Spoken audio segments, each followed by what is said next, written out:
भारत सरकार की चल रही विकसित भारत संकल्प यात्रा के दौरान पचोर सारंगपुर के ग्राम गुलाबता में जन समस्याओं को सुनते हुए नेताजी सुनील सोनी ने कहा कि विकसित भारत कब होगा। राजनीतिक लोग जो कि समस्याओं की तरफ ध्यान देंगे तभी विकसित भारत हो पाएगा। नेता सुनील सोनी ने मंच पर सभी पदाधिकारी को भगवान श्री राम की कसम खिलाते हुए कहा कि हर आदमी, राजनीतिक आदमी अपने तन मन धन से समाज सेवा पर जन समस्या में लग जाए तो ही विकसित भारत हो सकता है, तभी प्रधानमंत्री नरेंद्र मोदी जी का सपना पूरा हो सकता है तथा मुख्यमंत्री मोनू यादव जी का भी सपना पूरा हो सकता है। और यही मंच पर चलते भाषण में नेताजी सुनील सोनी अधिक गर्व में आ गए और उन्होंने कहा कि यह सपा बदलने से क्या होता है और अगर आपकी समस्याओं का समाधान नहीं हुआ, जन समस्याओं का समाधान नहीं हुआ तो यह सपा किस काम का। और यही बोलते हुए नेता सुनील सोनी ने अपने सर से सपा उतारकर रख दिया। राजभर से जिला संवाददाता भगवान सिंह गांधी से देखिए खास रिपोर्ट। आपको मालूम है ये काम आपका है।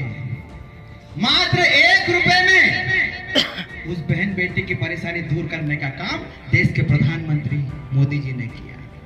आपको जानकारी नहीं है या आपने जानकारी नहीं दी होगी। आपकी जो मातृशक्ति बेटी, इनको लगाओ गांव में, इनको भेजो कि इस प्रकार की योजना से ऐसा लाभ देश की सरकार, देश के प्रधानमंत्री दे रहे हैं। कितना अमूलचूल परिवर्तन इस देश के अंदर लाने का काम देश की सरकारें कर रही है। कितना अमूलचूल परिवर्तन इन गांव के लोगों के लिए कर रहे हैं। विकसित भारत कब बनेगा? विकसित भारत बनेगा जब गुलावता मंडल विकसित होगा, गुलावता ग्राम पंचायत विकसित होगी, हमारी सारंगपुर विधानसभा विकसित होगी, हमारा जिला विकसित होगा, हमारा मध्य प्रदेश विकसित होगा, तब जाकर हमारा देश विकसित होगा।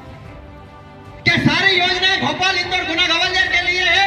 उनके लिए योजना नहीं है, वहां तो पैसे वाले लोग रहते हैं। लेकिन मेरा किसान, मेरे गरीब, मेरे दीन दुखी लोग सामने देख रहा हूं, हमारे आंखों में आंसू आ रहे इस बात को लेकर। जनपद अध्यक्ष ने 2 बार रुमाल निकालकर आंसू पोंछे। वो माँ जब आकर रोई यहाँ पर, धिक्कार है हमें, हम सरकार चला रहे, धिक्कार है हमको। यदि माँ आज संतुष्ट होकर यहाँ से नहीं जाती है तो कैसी हमारी सरकार, कैसा हमारा विधायक, कैसा हमारा मंत्री और कैसा हमारा सांसद, कैसे हमारे प्रधानमंत्री, जिनकी योजनाओं के माध्यम से एक दुखी माँ का हम पीड़ा नहीं हट सकते। राम जी सबरी के दुख मिटाने के लिए कितनी दूर पहुंचे थे। अध्यक्ष जी, इस माँ को गोद ले लो और इसकी पीड़ा को हर लो। ये अपना जमीनी काम है, ये हमारा जमीनी काम है। उसके आंसू देखो। जिसने भारतीय जनता पार्टी को वोट दिया लेकिन हमारे सामने आकर वो माँ रोने लगी, वो माँ रोई, वो भाई जिसके पैर अपंग है वो हमारे सामने रोया है।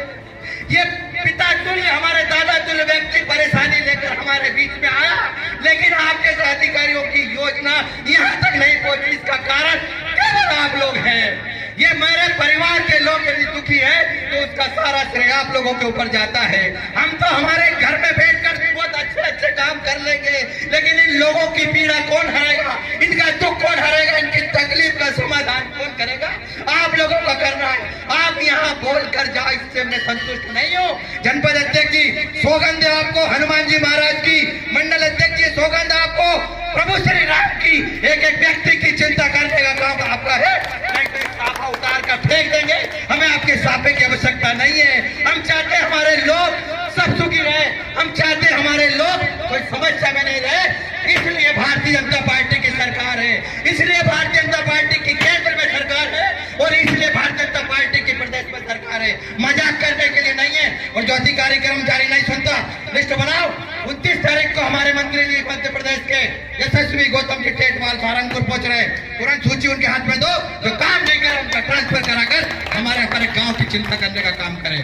हम धर्म और संस्कृति को जीवित करने वाले लोग हैं।